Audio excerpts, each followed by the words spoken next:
ഈ തിരുവനന്തപുരത്ത് civil police നടത്തുന്ന ഓഫീസേഴ്സിൻ്റെ റാങ്ക് ലിസ്റ്റിൽപ്പെട്ട ഉദ്യോഗാർത്ഥികൾ നടത്തുന്ന സമരത്തിലേക്കാണ് പോകുന്നത്. PSCയുടെ 2019 CPO റാങ്ക് ലിസ്റ്റിൽ പെട്ടവരാണിവർ. അവരുടെ ഈ PSC റാങ്ക് ലിസ്റ്റിൻ്റെ കാലാവധി ഇന്ന് തീരുകയാണ്. വലിയ ടെൻഷൻ പിടിച്ച കാര്യമാണ്. റാങ്ക് പട്ടികയുടെ കാലാവധി അവസാനിക്കുന്നതോടെ ഇനി എന്ത്? ഈ ചോദ്യത്തിന് അവർക്ക് ഉത്തരമില്ല. ജീവിതം തന്നെ വഴിമുട്ടി നിൽക്കുന്നു എന്നാണ് ഉദ്യോഗാർത്ഥികൾ പറയുന്നത്. ഈ സമരപ്പന്തൽ നടത്തുന്ന ഷബീദ് റാവുത്തർ നമുക്കൊപ്പം ചേരുന്നു.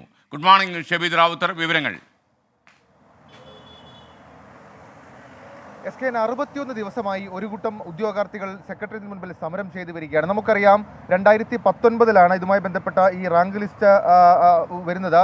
അതിനുശേഷം നിയമനമടക്കമുള്ള കാര്യങ്ങൾ നടന്നില്ല എന്ന് ചൂണ്ടിക്കാട്ടിയായിരുന്നു അവരുടെ പല വിധത്തിലുള്ള സമരം. തലമുണ്ടനം ചെയ്തു, പ്രതീകാത്മക ശവസംസ്കാരം നടത്തി, സെക്രട്ടറിയേറ്റിന് മുൻപിൽ ശയനപ്രദക്ഷിണം നടത്തി. എന്നിട്ടൊന്നും സർക്കാർ അവർക്ക് മുഖം കൊടുത്തില്ല. ഒടുവിൽ സമരത്തിനിടെ 2 പേർ ദേഹത്തേക്ക് പെട്രോൾ ഒഴിച്ച് തീ കൊളുത്താൻ ശ്രമിച്ചതിന് പിന്നാലെയാണ് സംസ്ഥാന പോലീസ് മേധാവി ഇവരെ ചർച്ചയ്ക്ക് വിളിച്ചത്. അന്ന് നടത്തിയ ചർച്ചയിൽ ആവശ്യങ്ങൾ ന്യായമാണെന്നും സർക്കാരാണ് തീരുമാനമെടുക്കേണ്ടതെന്നും സംസ്ഥാന പോലീസ് മേധാവി ഉദ്യോഗാർത്ഥികളെ അറിയിച്ചിരുന്നു. പക്ഷേ അതിനുശേഷം സർക്കാർ ഇക്കാര്യത്തിൽ ഒരു തീരുമാനം എടുത്തില്ല എന്നുള്ളതാണ് ഏറ്റവും ഗൗരവമുള്ള കാര്യം. 100 കണക്കിന് നിവേദനങ്ങൾ മുഖ്യമന്ത്രിക്ക് നൽകി. മാത്രവുമല്ല, അതിൽ ഏറ്റവും സുപ്രധാനമായിട്ടുള്ള കാര്യം 13,975 പേർ ഉൾപ്പെട്ട റാങ്ക് ലിസ്റ്റിൽ ഇതുവരെ നിയമനം ലഭിച്ചത് വെറും 4,436 ഉദ്യോഗാർത്ഥികൾക്ക് മാത്രമാണ്. 68% ഉദ്യോഗാർത്ഥികൾക്കും ഇതുവരെ നിയമന ശുപാർശ ലഭിച്ചിട്ടില്ല. മാത്രവുമല്ല, ഒഴിവുകൾ പല വിധത്തിലുണ്ട് എന്ന് കണക്കടക്കമുള്ള കാര്യങ്ങൾ, വിവരാവകാശ രേഖകൾ പ്രകാരമുള്ള കാര്യങ്ങൾ വെച്ച് ഉദ്യോഗാർത്ഥികൾ മുഖ്യമന്ത്രിയുടെ അടക്കം ശ്രദ്ധയിൽപ്പെട്ടതാണ്. അന്നൊരു വാർത്താ സമ്മേളനത്തിൽ മുഖ്യമന്ത്രി അതൊക്കെ പാടെ തള്ളുകയും ചെയ്ത സാഹചര്യമുണ്ട്. ഏതായാലും